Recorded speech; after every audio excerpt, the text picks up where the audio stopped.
Untuk menambah cita rasa dan tekstur makanan seperti bakso, mie ayam, soto, nasi goreng atau makanan yang lain, kita sering menambahkan kecap.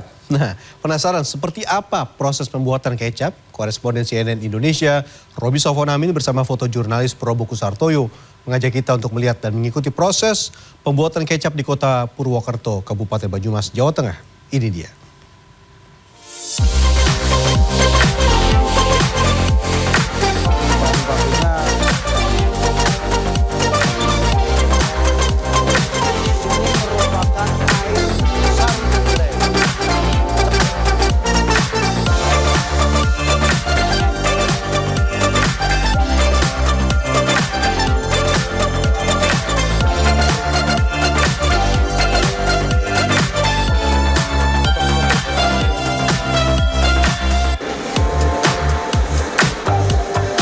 Untuk melihat dan mengikuti proses pembuatan kecap, kali ini saya mengajak Anda mendatangi tempat produksi kecap Damai atau disingkat KD milik Setiawati Ningsih yang berada di Jalan Gatot Subroto, Kota Purwokerto. Setiawati Ningsih merupakan generasi kedua melanjutkan usaha orang tuanya yang berdiri sejak tahun 1966. Hari ini saya berada di salah satu rumah produksi kecap yang ada di Kota Purwokerto. Nah, Anda gemar makan kecap? Saya akan mengajak Anda untuk melihat proses pembuatan kecap dari awal sampai nanti jadi seperti apa. Penasaran kan? Ikuti seperti apa proses pembuatan kecap dalam segmen Sehari Menjadi. Wah, waduh banyak banget bahan bakunya.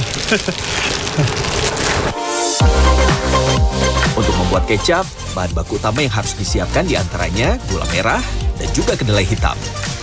Gula merah merupakan bahan baku utama yang paling banyak. Setiap hari pada hari biasa, tempat produksi kecap ini membutuhkan bahan baku gula merah rata-rata 100 kg. Sementara itu pada hari tertentu, saat permintaan meningkat, jumlah produksi per hari bisa mencapai lebih dari 100 kg. Agar produksi setiap hari lancar, tempat produksi ini selalu menampung dan menyiapkan bahan baku seperti gula Jawa dalam jumlah yang banyak. Nah, ini tahap selanjutnya kita nyiapkan untuk bikin ini air kedelai. Bahan bakunya apa? Garam krosok. Oh, garam krosok ya. Ini berapa banyak biasanya garamnya? Ini 12 kilo. Oh, sekali itu 12 kilo? Ini merupakan proses awal pembuatan sari kedelai. Untuk satu wajan besar seperti ini, dibutuhkan 12 kg garam krosok.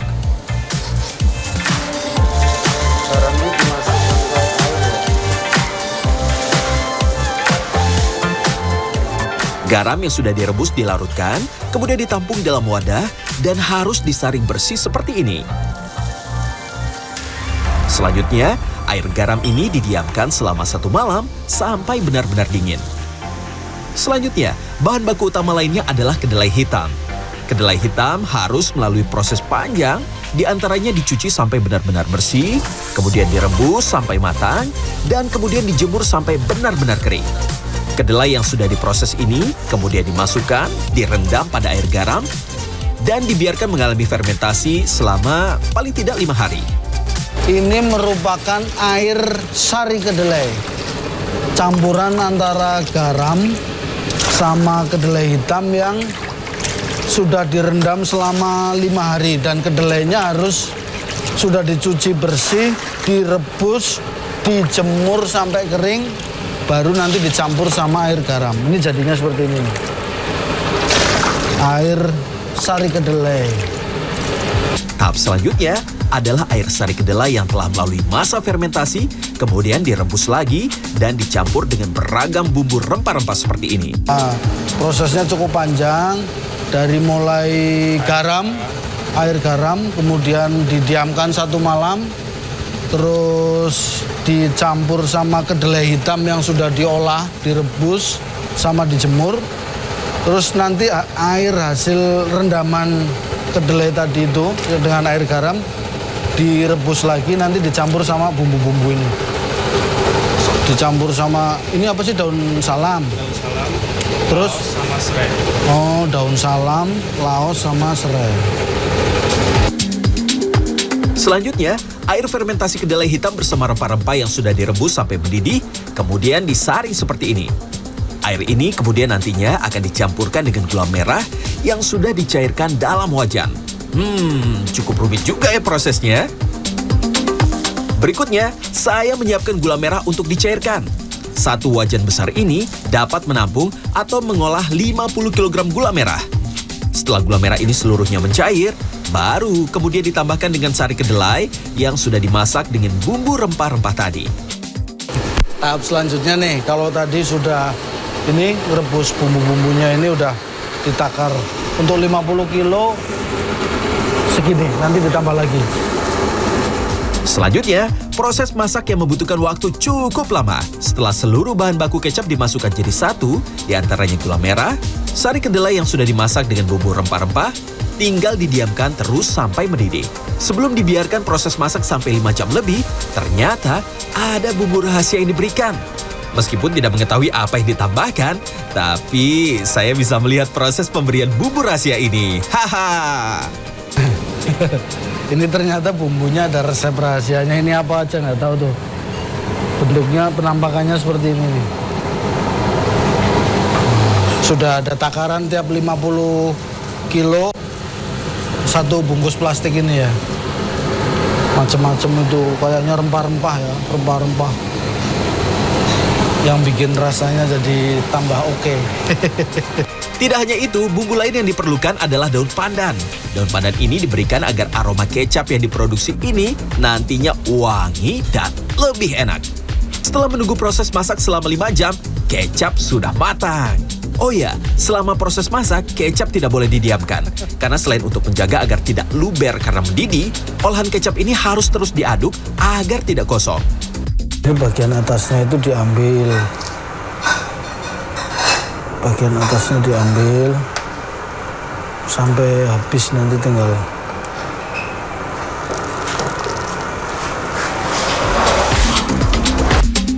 Selanjutnya, setelah kecap matang, sebelum ditampung di kuali untuk didinginkan, bagian atas olahan kecap ini terdapat buih yang harus diambil dan dibersihkan.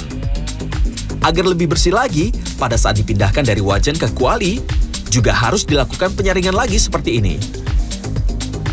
setelah matang. Ini proses penyaringan harus dilakukan pada saat masih panas karena masih cair, agak cair. Kalau nanti pas dingin susah karena dia sudah lebih mengental. Tahap selanjutnya, tinggal proses pendinginan selama 1 hari. Kecap yang sudah dingin, kemudian siap untuk dikemas ke dalam botol. Di tempat ini ada beberapa kemasan produk, di antaranya kemasan menggunakan jerigen, kemasan menggunakan botol belik, dan kemasan menggunakan botol plastik. Nah, di tahap ini kita tinggal mengemas ke ini ya, botol-botol. Mengemas ke botol-botol ini dengan menggunakan alat seperti ini. Ukurannya sudah ada takaran. Jadi dia sudah ukuran 1 botol itu sudah pas. Sistemnya sudah otomatis, nanti akan berhenti sendiri sesuai takarannya. Ini tinggal siapkan botol selanjutnya. Set ini. Nah, udah. Setelah semua dikemas, ditutup, dan diberi label seperti ini, kecap siap didistribusikan ke pelanggan dengan menggunakan peti kayu. Biasanya pelanggan kecap diantaranya pedagang bakso, mie ayam, soto, nasi goreng, dan warung-warung yang menjual eceran. Waduh, berat juga ternyata. Ini udah jadi, tinggal siap dikirim.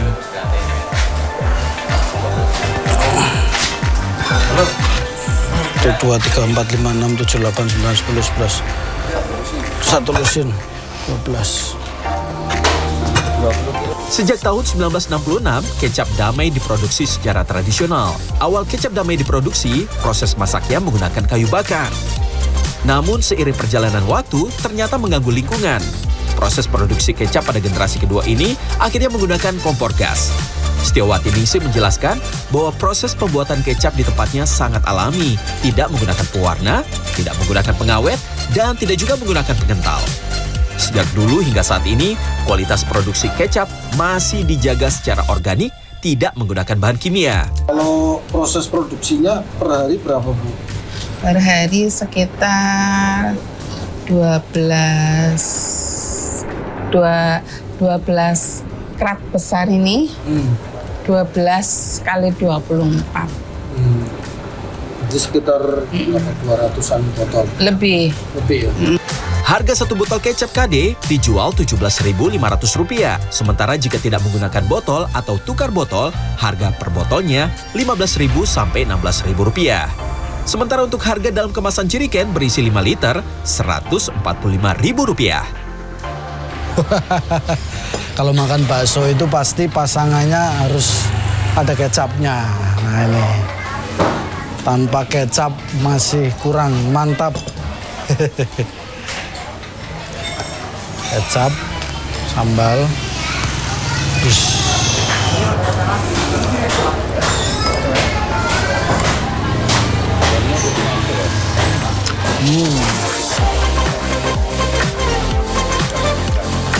Meski kecap memiliki peran penting dalam menambah cita rasa dan tekstur pada makanan, namun penggunaan kecap tidak boleh terlalu berlebihan.